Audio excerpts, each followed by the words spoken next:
Hello दोस्तों। हम लोगों ने राकेश गोस्वामी की बुक को पूरा पढ़ लिए हैं। अब हम पढ़ेंगे राशि रस्तोगी की ये बुक चित्र कला नोट्स। और ये टीजीटी के लिए स्पेशल है। क्या टीजीटी के लिए स्पेशल है? देखिए, कोई भी बुक हो, हम सब बुक को अच्छा समझते हैं और हर बुक में कुछ ना कुछ त्रुटियां होती रहती हैं। कुछ तो शब्दों से हो जाती, कुछ तो टाइपिंग कराते समय हो जाती है। तो मान लो 10 गलती है एक बुक में, बाकी 10% गलत है। वैसे 6% 5% से ऊपर नहीं रहता, बाकी 90% तो सही ही है ना। आप 90% सही कर दो, कोई भी परीक्षा पास हो जाओगे। तो चलिए हम वही चीज़ देखते हैं, पढ़ते हैं। भारतीय कला एवं कलागत तत्व। तो पहले हम परिभाषा देखिए, इसमें परिभाषा बहुत सटीक दिया हुआ है, मुझे बहुत पसंद है। मैं आज तक जब मुझे अवसर मिलता मैं यही परिभाषा पढ़ता हूँ। कला का अर्थ है किसी भी कार्य को पूरी कुशलता और निपुणता से संपन्न करना कला कहलाता है। कोई भी काम करो, लेकिन उस काम को पूरा कर दो। जब वो काम पूरा हो जाएगा तभी कला कहलाएगा, नहीं तो नहीं। वही चीज़ कह रहा है, किसी भी कार्य को पूरी कुशलता और निपुणता के साथ संपन्न करना कला कहलाता है। जैसे मूर्ति बनाना, चित्र बनाना, भवन या मंदिर बनाना, गीत गाना, काव्य रचना करना, खाना बनाना, साइकिल चलाना, तैरना, कपड़े सिलना, कुछ भी आप पूर्ण कुशलता और निपुणता के साथ, उनकी स्वच्छ सफाई के साथ करते हैं तो वो आपका कला हो जाएगा।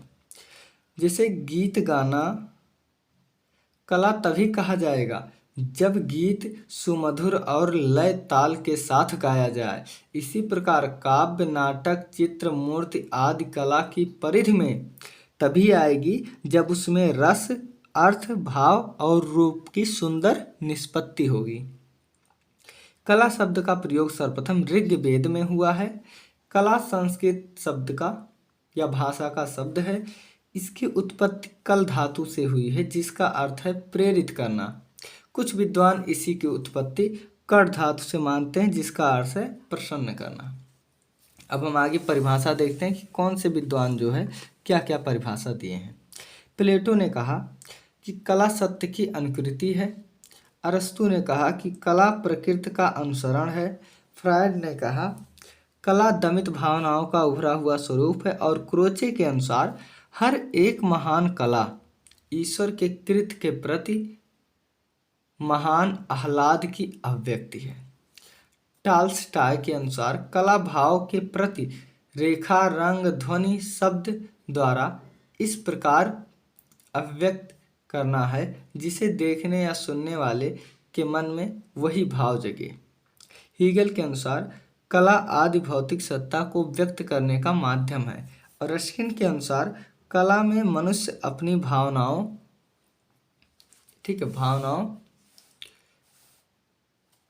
की अभिव्यक्ति करता है।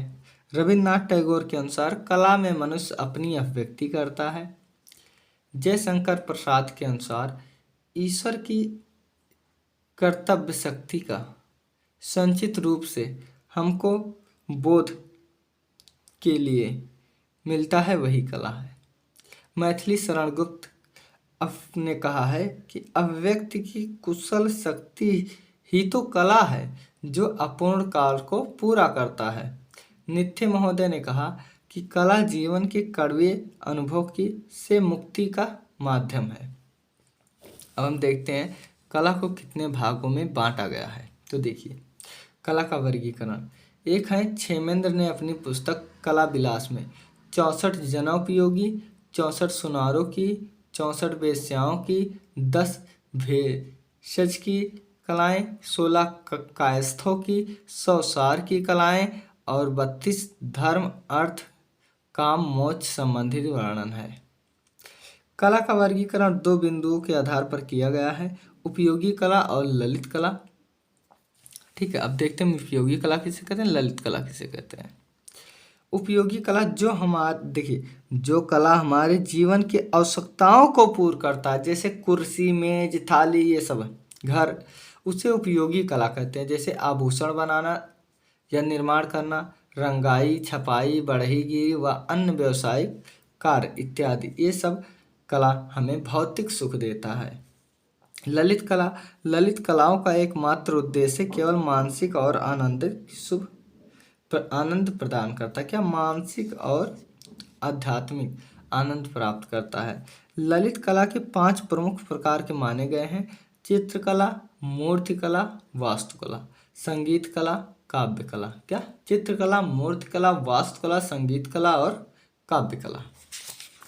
देखिए आगे चलते हैं। चित्रकला मनोभाव तथा विचारों को अत्यधिक स्पष्ट करने में सक्षम होती है। इसका आधार रंग और ब्रश है। मूर्तिकला में इसके अंतर्गत किसी वस्तु का रूप, रंग तथा आकार आदि निर्मित किया जाता है। यह कला उत्कृष्ट मनोभाव को व्यक्त करने के समक्ष होती है। इसका आधार पाषाण तथा पत्थर के औजार हैं। वास्तुकला के तत्व: भवन, चर्चा, मंदिर, मस्जिद, बांध तथा पुल का निर्माण किया जाता है। इसका आधार चूना और मिट्टी है। संगीत कला के द्वारा व्यक्त भाव अत्यधिक सूक्ष्म, स्पष्ट और हृदयग्राही होते हैं। इसे कला का आधार या स्वर नाद कहते हैं।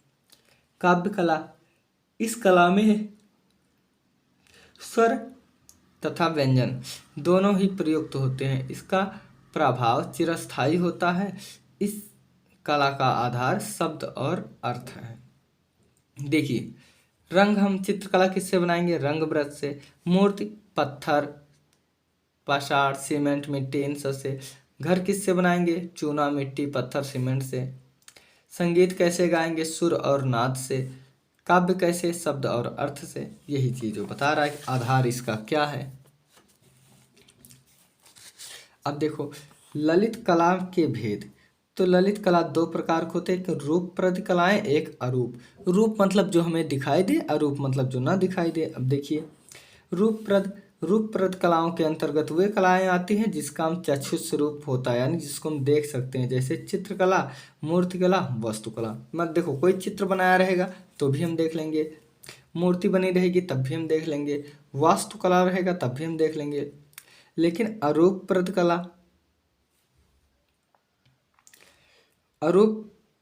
कलाओं के अंतर्गत वे कलाएं आती हैं जिनका चक्षुष नहीं होता, यानी जिसे हम नहीं देख पाते, जैसे भाव अनुभव होता है। हाँ, हम महसूस करते हैं। जैसे संगीत, कहीं गाना बज रहा है तो हम देख रहे हैं कि गाना कैसे कैसे बज रहा है, नहीं, हम ये देखते हैं, हाँ हमें ये सुनाई देता है। ठीक है। अच्छा, कोई गाना गाता है, काव्य गाता है, तो उसके मुंह से क्या छोटा बड़ा करके ऐसे एक एक शब्द निकलता है, उसे हम देखते नहीं, उसे हम महसूस करते हैं। जैसे हवा चलती, हम कोई देखते नहीं लेकिन हम महसूस कर लेते हैं, हाँ भैया हवा चल रही है। वही चीज़ ये बताए हैं, हवा भी आपका आरोप में आएगा। मैंने कितना अच्छा उदाहरण दिया। चलिए, कला के प्रकार। कला के विभिन्न प्रकार के होते हैं। किसी वस्तु तथा रूप का निर्माण जिस आधार पर होता है उसी आधार पर कला का प्रकार कहलाता है। जैसे चित्रकला, भवन की भित्तियों, छतों, भवनों, वस्त्र, कागज तथा भोजपत्र पर अंकित चित्र। मूर्तिकला, धातु तथा पत्थर से तराश कर दिया गया रूप मूर्तिकला कहलाता है। देखिए, धातु से या पत्थर से जब उसे छीनी हथौड़ी से काट के तराशते हैं तब मूर्ति बनती है। वही चीज़ बता रहा है कि वास्तु एवं स्थापत्य कला, भवन निर्माण कला जैसे मंदिर, स्तूप, चैत्य, मकबरा, दुर्ग, महल, ये सब स्थापत्य या वास्तु के अंतर्गत आएगा। मृदभांड कला, मिट्टी के बर्तन। मुद्रा कला, मोहर व सिक्के। जिन पदार्थों से कलाकृतियों का निर्माण किया जाता है उन पदार्थों के नाम के आधार पर कला का प्रकार कहलाता है। जैसे चित्रकला, भवन की भित्तियों, छतों, स्तंभों, वस्त्र, कागज तथा भोजपत्र पर अंकित चित्र। धातु कला क्या है? पीतल एवं तांबे, कांस्य से बनाई गई मूर्तियां धातु है ना? है। चलो, अब मृत्तिका कला। मिट्टी से निर्मित कलाकृति को मृत्तिका कहते हैं। मृत्तिका मतलब मिट्टी होता ही है। प्रस्तर कला, प्रस्तर मतलब पत्थर होता है, पत्थर से गढ़ी गई आकृति प्रस्तर कला। दंत कला मतलब दांत होता है, हाथी के दांत से निर्मित कलाकृति दांत कला कहलाता है। मूर्तिकला अपनी निर्माण शैली के आधार पर दो प्रकार की होती है। एक मूर्ति, देखिए मूर्तिकला जिसमें चारों ओर तराश कर मूर्ति को रूप दिया जाता है। ऐसी मूर्ति का अवलोकन आगे से, पीछे से, चारों तरफ से कर सकते हैं। तो ये होगा आपका मूर्तिकला। उत्कीर्णन कला जिसमें पत्थर, चट्टान, धातु अथवा काष्ठ के फलक पर उकेर कर रूपांकन किया जाता है। इसमें आधी आकृति बनाई जाती है, इसलिए इसे अर्धचित्र कहा जाता है। ये अर्धचित्र दो शैली में निर्मित है। देखिए ये आप ऐसे समझ लीजिए, अभी एक तुरंत बताऊंगा, आप समझ जाओगे। जैसे एक मूर्ति है मंदिर में, जैसे कहीं कहीं देखो आप मंदिर में मूर्ति होती है, जिस भीमराव अम्बेडकर की ले लो, हाँ, तो वो चारों तरफ से तराश कर बनाया होता है, आगे पीछे ऊपर नीचे से देख सकते हैं। लेकिन कहीं कहीं आप देखते हैं कुछ जो मूर्ति होती है दीवार में सटी होती है, हाँ दीवार में ही उकेरा गया होता है, तो वही आपका उत्कीर्णन कहलाता है। अब चलो हम पढ़ते हैं हाई रिलीफ और लो रिलीफ। देखिए हाई रिलीफ मतलब गहरी खुदाई। इसमें गहरी खुदाई में तराशा जाता है ताकि आकृतियों में अधिक उभार आए और जीवंत हो सके। जैसे देखो दीवार में जैसे पत्थर पे देखो खूब गहराई गहराई उकेर कर तब मूर्तियाँ बनती हैं।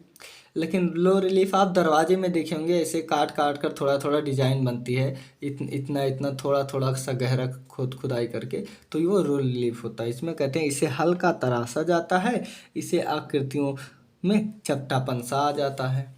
तो दरवाजे में ऐसे ही होता है ना, हल्का हल्का खुदाई होती है, बाकी चित्र अच्छे बनते हैं। अब देखिए कला के षडांग या अंग।